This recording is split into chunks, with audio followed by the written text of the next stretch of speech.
All right, welcome back to Sports Justice. Now we're being joined by Adam Rubin. Adam, if you could just quickly give everyone a brief overview of what your role is and what you actually do for the people that don't know.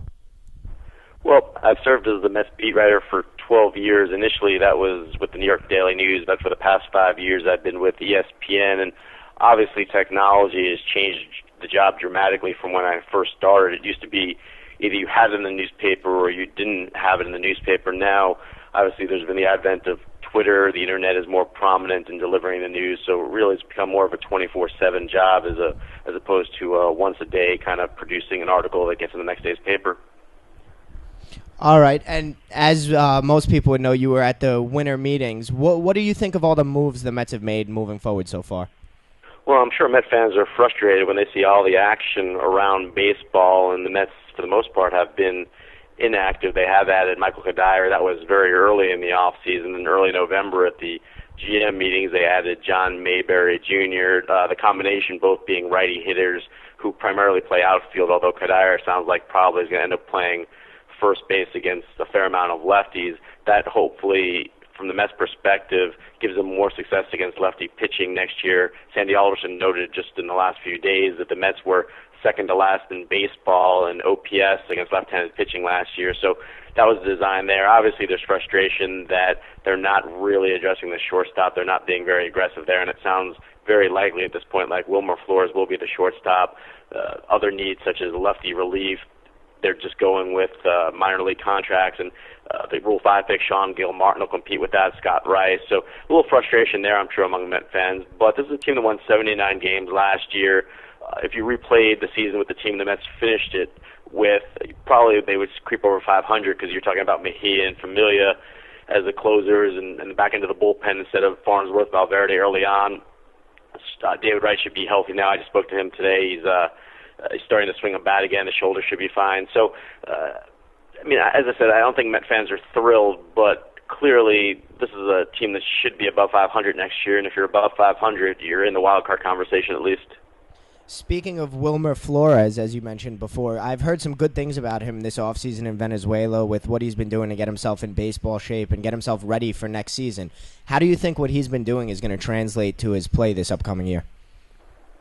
You know, he really dedicated himself last off-season in terms of going to Michigan to that fitness and nutrition camp, and he came back looking a lot different, a lot sleeker, and I think it did help his lateral movement. He's doing that again this year, although that is in Florida this time at the Mets complex. The Mets actually hired the person who runs that camp in Michigan to run it for them and oversee their strength and conditioning. So it'll be in Florida at the Mets complex. He's already participated in that, and Terry Collins was very complimentary of how quickly Wilmer was down there in Florida right after this past season ended. He's in Venezuela now playing for Margarita in the Venezuelan Winter League, doing well there, but he'll be back in Florida in January back at the Mets camp. So the dedication is there. I mean, there's probably a limit to his upside both offensively and defensively. I think I know that the rationale typically is to accept his defense because his offense is good enough that you could accept the defense. I don't think he's shown that yet at the major league level, but certainly there's a potential there to hit some home runs and to be a little bit of an offensive force, which you don't normally see at shortstop. So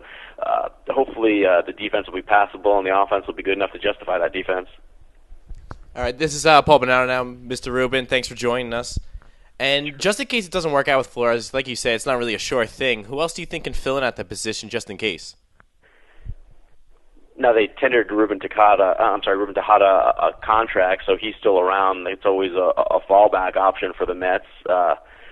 Internally, you're going to have Matt Reynolds starting the season, in all likelihood, in AAA, but I really don't think at this point it's very likely. Sandy Alderson at the Christmas party this week was pretty definitive in saying that it's very likely going to be Wilmer Flores. He's just kind of said more likely than not in statements before that. So it really does sound like it's going to be Wilmer Flores. There aren't a lot of options left. Stephen Drew is still sitting out there, but they don't like his offense and the price tag. Asdrubal Cabrera, they really don't like as a shortstop, and they don't view him as a shortstop. They view him as someone who's be better suited in another position. There's always a possibility, outside possibility of a trade with, say, the Mariners, but those things seem to have fizzled. So other than trading Dylan G this offseason and a few lefties on minor league deals, I think you're pretty much seeing what the Mets team in 2015 is going to be at this point. Yeah, and like you said, there's a lot of rumors with Dylan G, possibly Colorado, a lot of other teams. It's looking less and less likely that he's going to be here this season. And what do you predict the starting rotation is going to look like at opening day? Matt Harvey, I don't know if he'll actually be active on opening day, but he's perfectly fine because it's come out now that Terry Collins sounds like he wants to wait until the home opener, Game 7 of the season, to have Matt Harvey pitch to conserve innings right off the bat. But I mean, clearly the rotation once they get into April is going to be Matt Harvey, Zach Wheeler, Jacob deGrom, which is 3 potential frontline guys, with Bartolo Colon and it sounds like John Neese they're going to keep over Dylan G. Now, if they get overwhelmed in the deal for John Neese, they'll trade him, but he's the only lefty in the rotation. They view him as having more upside, so they want to hold on to him because they want to win in 2015. So Dylan G is kind of the odd man out, not because they dislike him at all, just because he's making $5 million. He's basically the 6th starter at this point, and there's just not room for him. And you know, you always go through more than 5 starters in a season, but the Mets are pretty blessed at AAA to have capable starters there. So it's not like you're leaving yourself naked if you trade Dylan G, because you have a AAA rotation that very well could be Noah Syndergaard and Rafael Montero if he doesn't open the season in the bullpen, and Steven Matz, who was just rated by Baseball America the number 2 prospect in the organization, right behind Syndergaard. You have Matt Bowman there. You have Corey Mazzoni there. So there's plenty of capable arms there after a worn injury that you wouldn't really be exposing yourself by trading Dylan G. Okay, now the Mets have been very lenient, to say the least, with Terry Collins last few years. He's missed the playoffs every year he's been here. Would you say there's a short leash with him going into the season? I don't know. I mean, certainly if they got off to a 10-30 start or something like that, he'd be in trouble. But the team has played hard for him in the past. I expect with the additions they made, them to be competitive this year. So I don't think there's any reason to expect a tailspin coming out of the gate. But Sandy Alderson hasn't been the type of person to have knee-jerk reactions to short spurts of time. I mean, he presided over 4 straight losing seasons himself. So I don't see there being any imminent jeopardy, and I think the Mets are going to be good enough for Terry to withstand any kind of early storm if there were one. Okay, it's Billy Pop Emanuel now. I just wanted to ask real quick. We know that they moved the fences in again at Citi Field. Do you think that'll result in any more offense for the Mets? Well, they did a study, off the top of my head, I think it was 27 extra home runs overall would have been hit with those dimensions had it been in place this past year. 16 extra homers for the Mets. I think 11 for the opponent was the number off the top of my head. And of those 16, I think it was Curtis Granderson would have hit 9 extra home runs. Now, you don't know there's no guarantee that that's going to duplicate itself in 2015, that if that it's exactly going to be the same, that Granderson's going to have 9 more home runs, the Mets are going to hit 16 more home runs. Things will change year to year. But obviously that'll help the home run totals for the Mets. It'll help the opponent, too. You hope it helps the Mets more than the opponent, but you never know about that either. But we've seen those wall changes before. When you actually look at it, I've stood on the outfield track at Citi Field since the change. It's 5 to 10 feet on average in right center, and that's really the only change. It's going to help in terms of the offense. It's not my cup of tea. I'd rather, with the pitching staff they have the deeper walls and just kind of build the team around the ballpark. But it's not really as dramatic a change as people might want to think it is. Okay, and final question. You had said that you think the Mets will finish above 500. If you could put a number on it for us, what do you think it would be?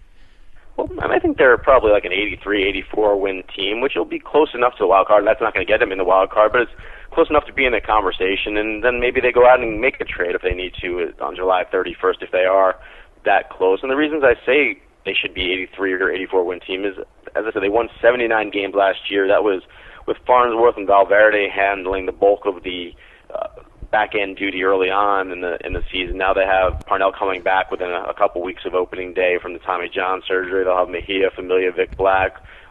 You have Darno and Duda, who started off last year terribly. Hopefully they're looking more like the second-half players. David Wright, even though he's turning 32 in a few days, the shoulder hopefully is better than a year ago, so that's a non-issue, and he produces more power. He was in single digits last year. You have the addition of Kadire, which should be better than the combination of Chris Young and Eric Young last year. So there are reasons to think the Mets, Matt Harvey, obviously, the rotation was very good last year, but you have Matt Harvey instead of Dylan G in the rotation. So there's no guarantee that Jacob deGrom duplicates exactly what he did last year, but you would think this team is at least 4 or 5 wins better than they were a year ago just by the additions and the players returning and the players who should be better from injury. So that's why I come up with that number. All right, Adam, we want to thank you again for taking some time out of your day to talk to us here, and we hope to hear from you again soon. Sounds good. Thanks, guys. Thank you.